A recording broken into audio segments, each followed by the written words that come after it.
Түз эфирде күндүзкү жаңылыктар менен таныштырып, студияда Алмагүл Эркебай кызы болом, амансыздарбы? Бүгүн 26 декабрда президент Садыр Жапаров КМШ өлкө башчыларынын бейформал жолугушуусуна катышуу үчүн Санкт-Петербургка учуп кетти. Бул тууралуу өлкө башчынын маалымат кызматы кабарлады. Делегациянын курамында президенттик администрациянын тышкы саясаты бөлүмүнүн башчысы Муратбек Азымбакиев, тышкы иштер министринин биринчи орун басары Асейин Исаев, Кыргызстандан Россиядагы элчиси Гүлнара Клара Самат бар. Эске салсак, КМШ мамлекет жетекчилеринин бейформал жолугушуусу 26-27 декабрда Санкт-Петербург калаасында болот. Бул КМШ лидерлеринин узап бара жаткан жыл ичиндеги экинчи жолугушуусу болуп калмакчы. Кыргызстан Кытайдан 100 дана өрт өчүрүүчү унаа сатып алды. Анын 85-и алып келинди. Бул тууралуу 26 декабрда өткөн маалымат жыйында өзгөчө кырдаалдар министринин орун басары Урматбек Шамырканов кабарлады. Анын айтымында Кытайдан келе турган калган 15 өрт өчүрүүчү унаанын ичинде 50 метрлик автошаты да бар. Ону авариялык куткаруучу иштерге колдонулат. Шамырканов Орусиядан 40 дана өрт өчүрүүчү унаа алынганын, анын оны алынып келингенин маалымдады. Калганы келерки жылы алып келинет. Быйыл 25 мартта өзгөчө кырдаалдар министрлигине акыркы үлгүдөгү кырсыктардын тобокелдигине туруктуулукту жогорулатуу долбоору аркылуу 58 өрт өчүрүүчү унаа алынган. Министрликтин маалыматына караганда, өлкөдө мындай өрт өчүрүүчү унаалар 2008 жылдан бери алынган эмес.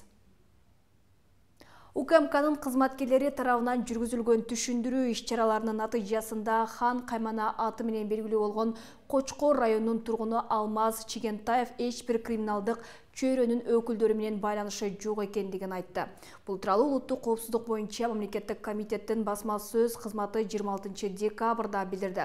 Алмаз Чигентаев жергиликтүү ишкерден опузалап акча талап кылуу фактысы боюнча кармалган Шаршеев менен да байланышы жок экендигин билдирген видеосун атайын кызмат таратты.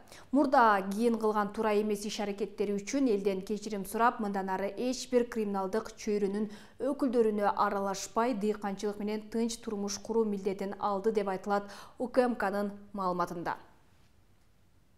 Финансы министринин орун басары Руслан Татеков мас абалында унаа башкарганы үчүн айыпка жыгылды. Бул маалыматты милициянын кайгуул кызматы тастыктады.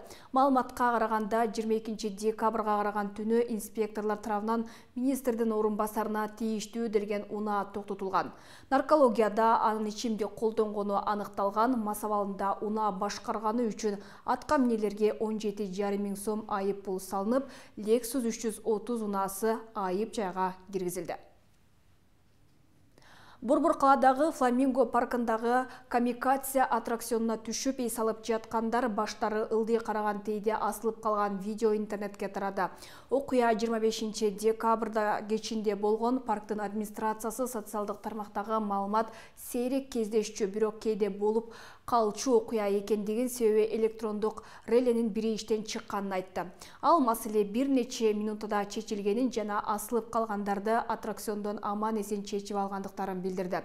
Камикадзе шаардагы коопсуз аттракцион. Бүгүн электрондук реленин тетигин алмаштырып, тесттен өткөрүп текшерип жатышат. Мындай учурлар өтө сейрек, 15-20 жылда бир болот. Бул техникада ал деле аксайт деген администрациядан.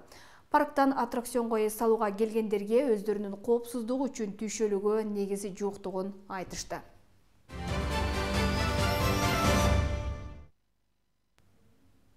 Экономика жана коммерция министрлиги коомдук тамактануучу жана туризм тармагында салыкты азайтууну сунуштады. Аталган демилге салык салуу чөйрөсүндөгү айрым мыйзам актыларына өзгөртүүлөрдү киргизүү жөнүндө мыйзам долбоорунда камтылган. Учурда ресторан, кафе, ашкана, тестатым бар башка жана коомдук тамактануучу пунктлары 8% ставка менен салык төгөт. Долбоордо коомдук тамактануу субъектилери үчүн төмөнкүдөй бирдиктүү салык ставкасы каралган.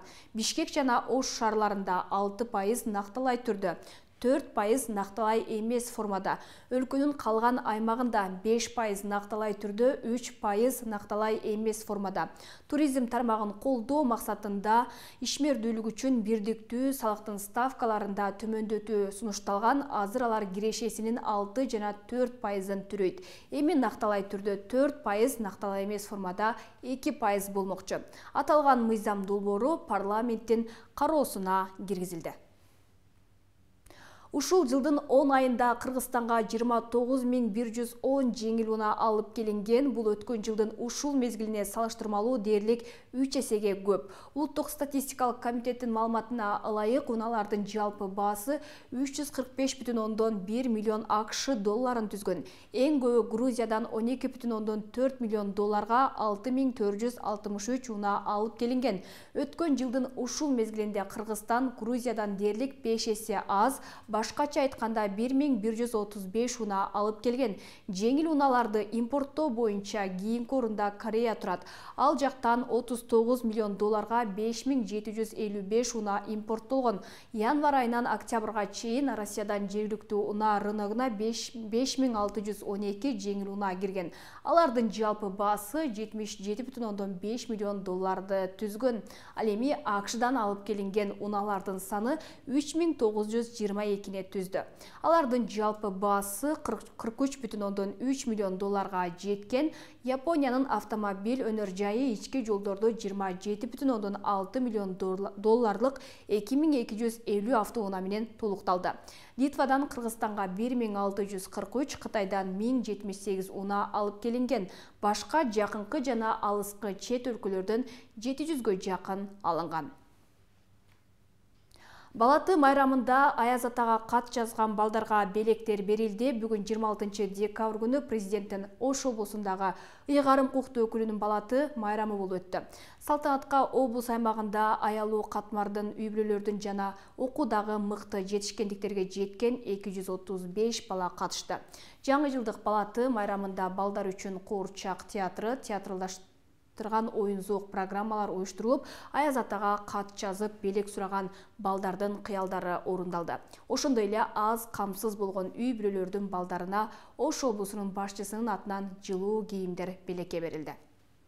Нокат районунан келгенмин.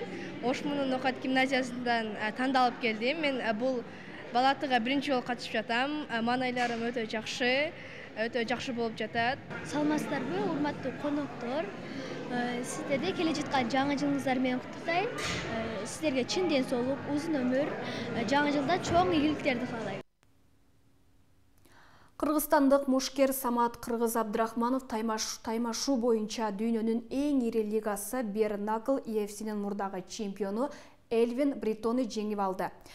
Ал түндө 72,5 килограммга чейинки салмакта хардкоре боксинг боюнча профессионалдык бокс лигасынын чемпиону аталды. Мушкер уруп жатканына карабай беттешке чыгып, атаандашын утуп чыккан. Аталган мелдеш Москвада өтүп, Россиянын профессионалдык бокс хардкоре лигасы уюштурулган. Абдрахманов буга чейин мейлейсиз урушкан хардкоре EFC 2 сезонунун жеңүүчүсү болгон. Мына ушундай кабарлар жаңылыктардын негизги топтомун түздү. Саламатта алыңыздар, күнүңүздөр ийгиликтүү улансын.